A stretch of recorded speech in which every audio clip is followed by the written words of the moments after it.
Welcome back, wonderful people, to the final installment of the Money Talks series. Today we're discussing student loans, which a lot of you have asked me about.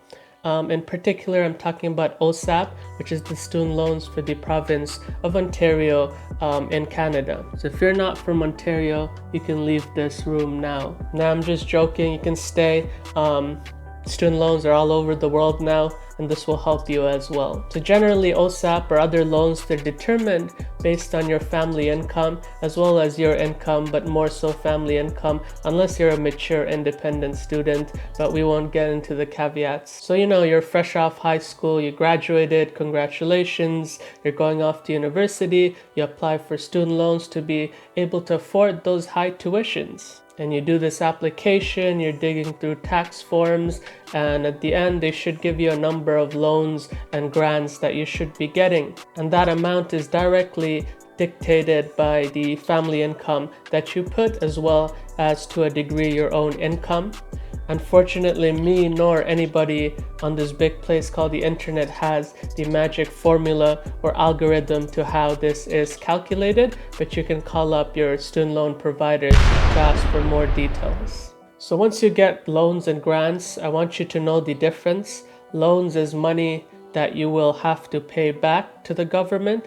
It's not meant for flexing with the Louis or Gucci or whatever Supreme gear. So once again, loan money, if you don't put it towards tuition or textbooks, please do put it in a savings account or something, because one day you'll have to give that money back. Grants, on the other hand, if the government is generous enough to give you grants because you're from a low income family or some other reasons, that is money that you won't have to pay back.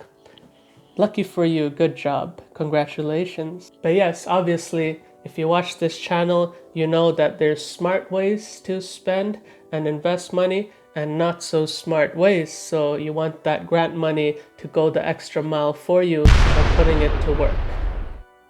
So once you graduate from your undergraduate, bachelor's, or whatever you call it, where you live, degree, congratulations again, you'll have to start thinking about paying the student loans back.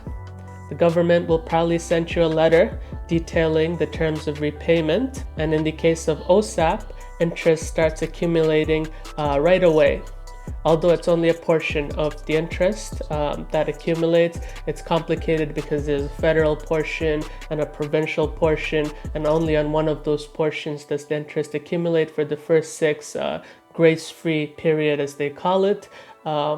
So that means it's grace-free in the sense you don't have to start repaying right away for 6 months after grad, but that does not mean that a part of the interest hasn't been or hasn't started being added on. So yeah, the devil is in the details, and the more you know, the more you understand. And the more you know, the better for you and your money. And once that 6-month grace is over for OSAP, that's when, according to your terms of repayment, the government will be taking money monthly out of your checkings or savings, whatever account you gave to them directly. And don't be afraid to call them up and renegotiate terms if you're having a hard time paying off the loan. There are also other options if you aren't earning income 6 months after grad. They have RAP, which is the Repayment Assistance Plan, which you can look into.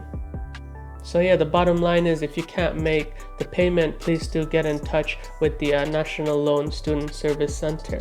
For those of you that are super savvy with your money, you can pay it off early or pay in larger installments than what's set out on your repayment agreement plan for the loan. There's nothing stopping you from paying it off early and saving the interest cost. And there's of course the peace of mind knowing that you have paid off all your student loans. Congratulations again. For me, I was fortunate enough to pay off my student loans even before graduating in my 4th year of bachelor's, and I had to hustle to get to that point, working every summer, scholarships, and the whole 9 yard. And it felt good to be able to accomplish that at a young age and be debt-free.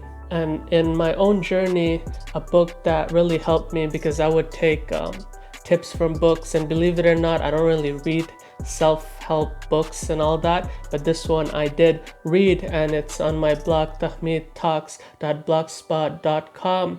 It's called The Debt-Free Grad by Murray Baker, who gives you all types of fantastic tips that I also discuss on my blog post. All types of crazy things, from taking pens and supplies for free at conferences, finding free food at conferences so you can save lunch money, and also asking offices if they're giving away free furniture, sharing rental accommodations to slash down rent costs, and all types of savvy tips that'll get you through student life and hopefully graduate debt-free as well. So yeah, I hope some of these lessons really soak in.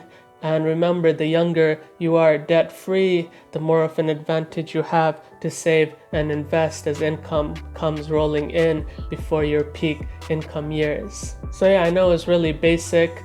You can do more research. You can start by reading my blog post, link in below. Please do subscribe. I enjoy the likes, the comments, and all the engagement, and you can share your own debt story. There's lots of great stories out there of young people who are responsible and paying off their debt before graduation, as much as there are also horror stories. And if you want to share, please do in the comments below. So all that being said, this is the end of the Money Talk series. I really appreciate y'all for coming along in this journey. It's not the end of the channel. I'll still be pumping out more great content. So yeah, please do keep up to date. And that's it for today. Take care now, and I'll see you very soon.